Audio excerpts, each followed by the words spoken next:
Most of us are fond of watching movies involving sirens. Sirens are half birds, half beautiful maidens. They have the power to draw men to them through their song. Sirens are believed to be dangerous creatures in some stories, like in Greek mythology. Curious enough to know what the real characteristics and behavior of sirens? In this video, we'll dig on the characteristics and where does sirens originate. You will also find out how these sirens use their power to kill sailors.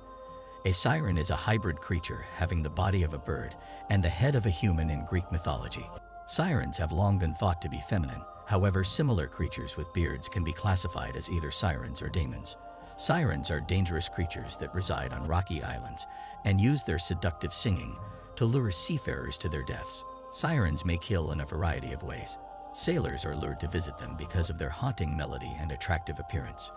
The sailors will dive into the ocean to pursue the siren, only to be dragged to the bottom of the sea or eaten by the sirens.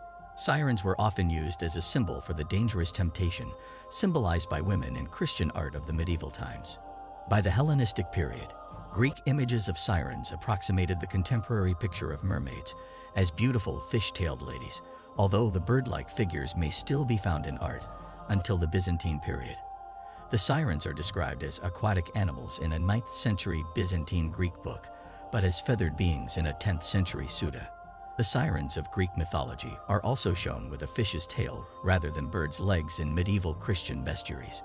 Many characteristics of ancient Greek sirens, such as their seductive and destructive temperament, were transmitted to mermaid beliefs throughout Europe. Mermaids were thought to have their own lovely song that might lead sailors to their doom in legend throughout Europe. The first known mermaid legends are from Assyria and date back to 1000 BC. They relate the story of the goddess Atargatis, who fell in love with a mortal man. Tragically, she accidentally killed her partner and plunged into a lake, disguising herself as a fish in order to atone for her misdeeds. Despite her attempts, the seas were unable to conceal her exquisite beauty, and she preserved her human shape from the waist up while retaining her fishtail. According to Hellenized Syrian writer Lucian of Samosata, this story led to a stigma associated to eating fish in the region, since many believed the goddess could take the appearance of a fish. The Greeks referred to the mermaid goddess Atargatis as Turkedo.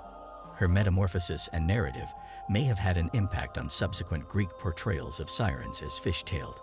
Pliny the Elder, a Roman historian who lived in the 1st century AD, said that there had been several sightings of mermaids along the coast of Gaul. According to the ancient source, the governor of Gaul even wrote to Emperor Augustus about the problem, since several bodies of mermaids totally coated in scales had washed up along the coast. The sirens of Greek mythology initially appeared in Homer's Odyssey, where Homer provided no bodily descriptions and let the reader's imagination fill in the gaps. Apollonius of Rhodes depicted the sirens in Argonautica as being part lady and part bird. Sirens were frequently represented in art as human-headed birds from the 7th century BC. They were fated to perish if anybody survived their song, since they were the daughters of the river god Achelous and a muse. They hurled themselves into the water when Odysseus passed them by unarmed. The sirens' effort to entice Odysseus and his men as they passed on their way home to Ithaca after the Trojan War is one of their most famous myths. The famous Greek warrior was already well known for his quick brains and cunning, and he proved to be a considerably more difficult capture than the sirens' normal prey. Circe advised the hero to tie himself to his ship's mast so that he might hear the sirens' lovely song without being enticed to land, while the rest of his crew was rendered immune by plugging their ears with wax, and they all safely sailed on out of harm's way. To avoid confusion, let me give you a background of what really happened on the journey of Odysseus. Sirens first appear in the literary record in the Odyssey, which was written about 750 BCE in a chapter that is considerably shorter than you'd assume given the cultural importance of these magical singing animals. Odysseus, after being warned by the enchantress Circe of the danger posed by the sirens' music, advises his men to plug their ears with wax. But being inquisitive to a fault, he gets himself chained to the ship's mast, so he may listen without falling into the water. The sirens promise him tales of all that happened during the conflict at Troy and elsewhere. Entranced, he begs his comrades to free him. He yells, raves, and threatens, but it's all for naught. His crew continues sailing until the melody fades in the distance, thus saving his life. It was anticipated that the sirens would perish if any mortal heard them sing and lived to tell the tale. So once Odysseus passed them uninjured, disappointed by their humiliating loss, the Sirens threw themselves into the sea and never disturbed anybody again. The Sirens, according to Homer, dwelt on an island between Scylla and Charybdis, which was historically located in the Strait of Messina between Italy and Sicily. They waited for passing ships and tempted sailors to their doom with their wonderful song.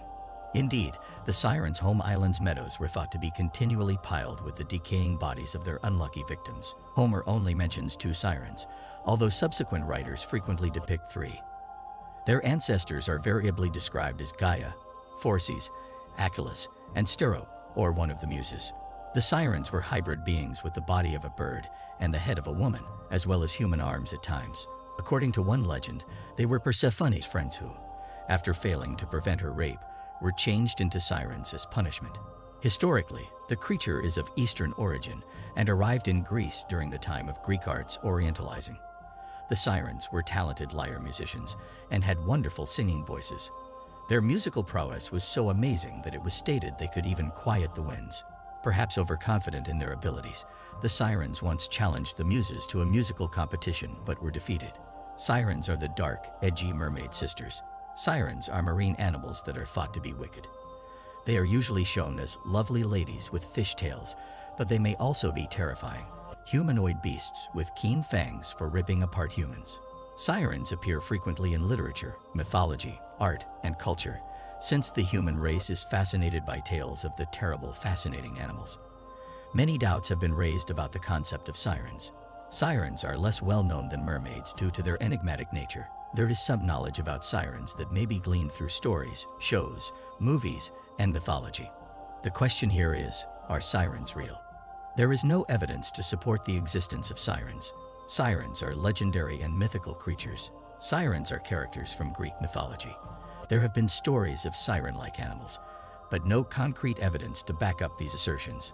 There have also been other frauds involving alleged siren or mermaid bodies, all of which have been discredited. The mockumentary Mermaids. The body found tells the story of mermaids that resemble malevolent monsters such as sirens. The clip, however, is entirely fabricated. Sirens are unlikely to exist. There have only been reports of mermaids, and the majority of them are thought to be manatees mistaken for mermaids. People believe that sirens do exist, but in reality, it is all in the people's mind or imagination. It is because of the things they read or watch on the television. Do you also believe that sirens do exist? Let me know your thoughts and opinions on the comment section. Thank you so much for watching, and please don't forget to like, share, and subscribe to this channel. We'll see you on the next video.